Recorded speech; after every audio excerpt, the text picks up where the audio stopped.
stade Mayol a souvent été le théâtre de grandes épopées pour le rugby club toulonnais, 3 fois champion de France cet après-midi. C'est l'Europe qui s'offre à Toulon face au Munster dans un véritable 8e de finale de cette Coupe d'Europe. Bonjour à tous, bienvenue à Mayol. Bonjour Raphaël Ibanez. Bonjour à toutes et à tous. C'est donc une affiche incandescente qui nous attend cet après-midi entre Toulon et le Munster, 2 fois sacré champion d'Europe en 2006, en 2008. Alors il y a 3 mois pour l'ouverture de cette Coupe d'Europe, Toulon était ridiculisé au Munster, défaite 45-18, 6 essais encaissés. Qu'est-ce qui a changé en 3 mois, Raphaël? Quelles sont les raisons d'espérer pour les Toulonnais cet après-midi?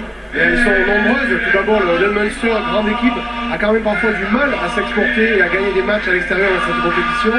Et puis bien sûr, le public, la ferveur populaire ici à Toulon. Et aussi surtout des joueurs toulonnais, de vrais compétiteurs qui veulent effacer le traumatisme subi au Munster récemment.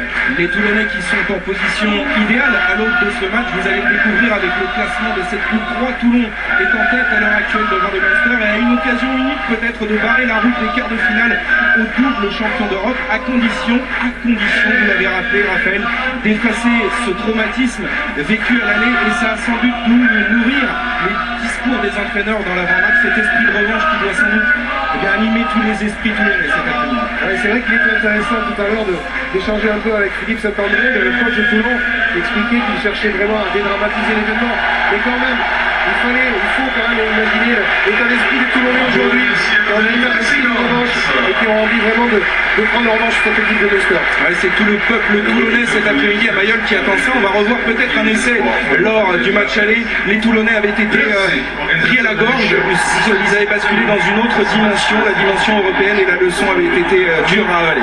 Ils avaient subi, ils n'avaient vraiment rien pu faire face à l'armada irlandaise.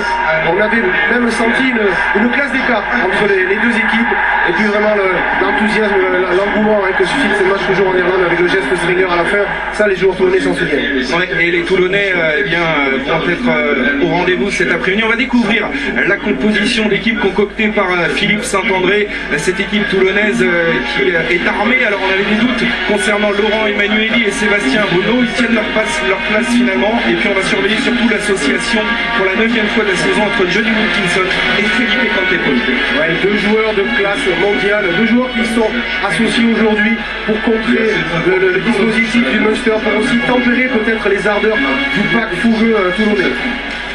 La tâche est rude, on vous l'a dit, cet après-midi face au Munster qui était dans une position similaire l'an dernier. Ils étaient allés chercher la qualification sur la pelouse de l'USAP de Perpignan. Le Munster qui arrive armé, à l'exception de Jerry Flannery, absent. C'est le retour de Paul O'Connell après 4 semaines de suspension, et surtout on a fait appel à la charnière historique Peter Stringer, Ronan O'Gara.